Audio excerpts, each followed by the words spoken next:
Hey everyone, I'm doing the history of the oldest esport known. So, can anyone take a guess on what the oldest esport is? According to Oxford dictionaries, esport is a multiplayer video game played competitively for spectators, typically by professional gamers. So, any guesses? It's chess. So, I'll be going over three things about the history of chess. So, the origin of chess, the European modernization of chess, and the digital age of chess. So the origin of chess. So this game has been around for like over 2,000 years, and the creator of chess isn't actually known. Like there's multiple stories that surround the creator of chess, but no one actually knows who invented it. So in India, it was known as chaturanga. That was the original form of chess before Europe modernized it and changed up the rules a little bit. And in a Time article written by Vishwanathan Anand in 2008, he wrote about the Ramada, which is an ancient Indian poem that describes the demon king Ravana. And he invents chess to play with his wife, Mandodari. And Mandodari is actually known for her even temper and intelligence, so she quickly turns around and beats him at his own game. And another story is the wise inventor. So Clifford Pickover wrote a book called the Math Book, Pythagoras, the 57th Dimensions, 250 Milestones in the History of Mathematics. And it was published in 2012 by MIT Press, I believe. And then, so the story kind of goes something like this. So a wise old man created chess, and the king at the time challenged the creator of chess to a chess match and says, "If you beat me, I'll give you anything you want in my kingdom." So they play a game of chess, and the inventor of chess actually beats him in chess. And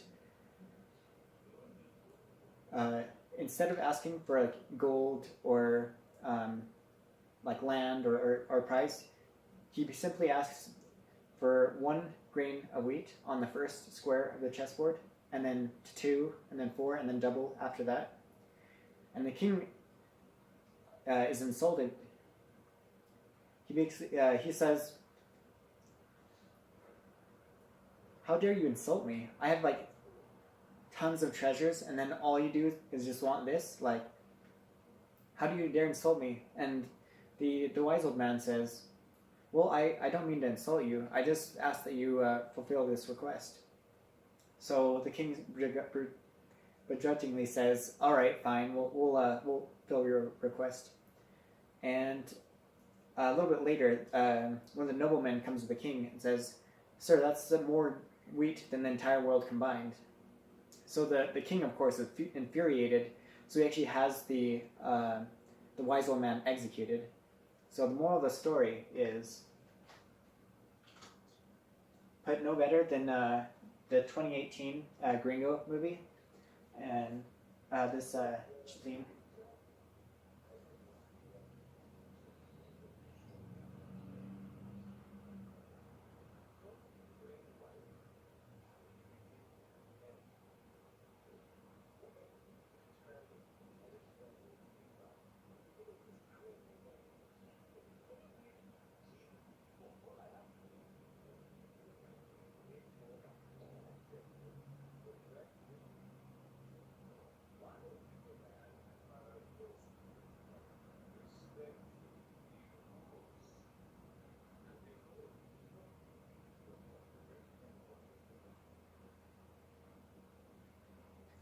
So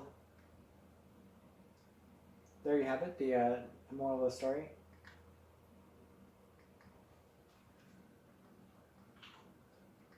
So on to the next section, the European modernization. So A Chess History by H.J.R. Murray, published in 1913 by Oxford University. And in this book, he wrote about the changes of how chess spread to different continents and how the rules were like changed and tweaked. And so there were two main rule changes with the chess that we now know today, and one of them being the queen. So the queen can only move one square diagonally beforehand, but now it can move across the entire board with no restrictions. And the king. So the king, just to kind of go over the rules quickly for everyone. So you can move one square over in any direction with the king. The bishop can move any square over diagonally, and the original version of chess could only the bishop could only move like 2 squares over. The rook can move horizontally and vertically as many squares as it wants, and the knight is a little bit tricky. It moves 2 squares to the left and then 1 up or down, so 2 squares up or left and right. So this is a bit of a trickier piece. The pawn can move forward, but it actually captures to the right. So in the video I showed you, they go over what's called fool's mate. Basically, he starts with f3, as he mentioned in the video. Then he replies with e5, and then g4. Basically, there's a grid system on the bottom and to the right, and this kind of states where like the position is, like the pieces. And then all he would have to do is move his queen to h4, and that would create a checkmate. Since no other piece can block the queen, then it results in a checkmate. So, the digital age of chess. So, learning networks. I field guide to teaching and learning online by Linda Harasum.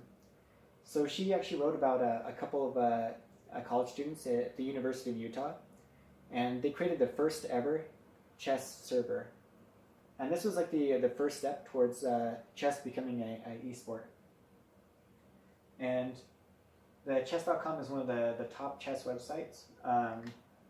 They actually host all of their championships on twitch.tv, and twitch.tv is one of the top like streaming sites for esports, and there's millions of viewers worldwide. And so just to summarize, we've learned the origin of chess, some of the stories, the European modernization of chess and how like the rules kind of changed, and the digital age of chess, how it kind of moved from like the physical world into the digital world. So my question is, why do you think chess has been around for so long? Is it because it's a fun pastime?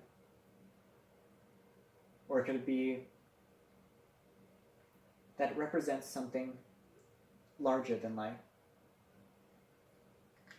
Well, thank you.